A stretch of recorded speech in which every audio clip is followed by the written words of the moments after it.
Well then, this was certainly not in my bingo card for Pokemon Presents, but I am pleasantly surprised nonetheless. Please like, subscribe. That is the best way to support me for free. Let's jump right into it. So, the biggest announcement, and to be honest with you, Pokemon Presents is just so garbage nowadays because clearly the last announcement is going to be better than everything and all the 10 minutes before it. So I don't understand why they keep doing this. Like, if you're going to put out updates for the games, you might as well just not announce it because they have no significant meaning or anything significantly greater than the last announcement. But Pokemon Legends, we're finally getting another Legends game, but in a twist and turn of events, it's going to be about the Kalos region. Something that a lot of people have speculated for quite a while now, wondering if we're ever going to go back to X and Y, wondering if we're ever going to go back to a Kalos region that was deemed unfinished, lack of content. And of course, we finally got that. A lot of people were putting their money on a Gen 5 remakes or Unova remakes or Legends Unova, but I'm okay with this. I'm really okay with this. And the good thing about this game is that it's coming out in 2025. As Central Links once stated today, this is the first time that they're breaking the norm of putting out yearly games. Because it's going to be pushing to 2025 with a simultaneous worldwide release, I have a feeling that they might be doing this because one, they're getting tired, two, they heard the criticism, and three, the rumored Switch 2 might be coming out when this game is released.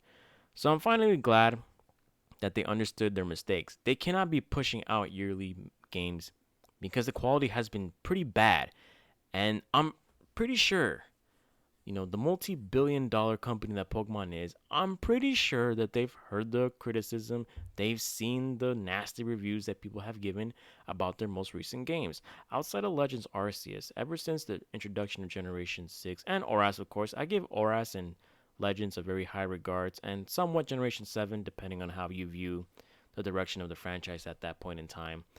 They've been getting a lot of heat because their games have not been up to par. Now, whether or not it's due to time constraints or just a simple lack of resources or just not enough staff working on the games, that's up for debate. But we finally get to tell them, hey, just cook in the lab more often and you'll have a good product. Look at Legends Arceus. Phenomenal game. I expect this game to be phenomenal as well, considering the circumstances that Pokemon is going through right now. And of course, we're getting one of the best gimmicks of all time. Mega Evolutions are coming back. Pretty much just seeing this emblem here is 100% confirmed. There's no need for leaks, no need for data mining. Now, I wonder if they're going to introduce new megas. A lot of people now online are speculating, hey, this is a good chance to give us a Mega Flygon, a Mega Dragonite. Now, those might be a bit of a reach because they were never introduced into the main series Pokemon games. But if we do get more Megas, I'm not opposed to it. I'm actually looking forward to it if it does come true. And of course, because the game is pretty much going to be centered around one city, perhaps we're going to have a lot of things to do. I mean, Lumino City is pretty damn big. And if you guys recall, it was one of the main selling points of X and Y on the 3DS, pushing the 3DS to its limit. Not its absolute, because, eventually we ended up getting Sun and Moon and Ultra Sun and Ultra Moon later on, and Oras.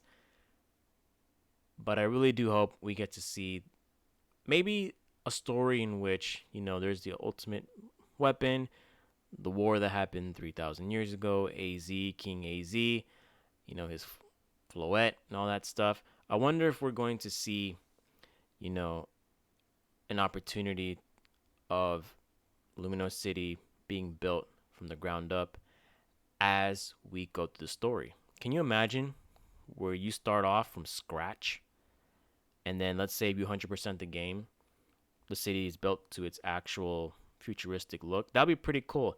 And the other thing that I'm wondering is whether or not this is taking place in the past, present, or future. I wonder if Zygarde has to do something with it. I mean, hell, the fact that they chose Z is significant right here because, again, We know, and they know, that Kalos is incomplete as it is right now. And an introduction of Pokemon Z back then would have been phenomenal.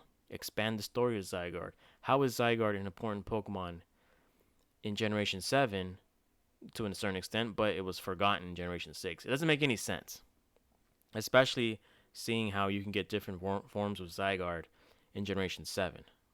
Again, just content that which is left to be seen. But we finally ended up getting something really cool.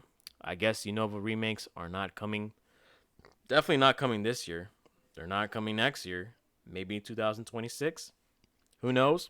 But I'm not mad about this. I'm fairly confident that this game is going to be good because if they can learn from Pokemon Legends Arceus, and hopefully by then we'll be playing on a very potent version of the Switch, this might be one of the best games. And apparently, this is one of the most ambitious games they've ever developed. So, looking forward to it. What do you guys think about this? I personally am always looking forward to going back to a region that deserves more love. X and Y right now, and Kalos in general, is not in a good place, retrospectively. But I'm looking forward to this. Let me know what you guys think in the comment section down below. It's your Franklin. It's your boy Franklin, sorry. Signing out. Peace.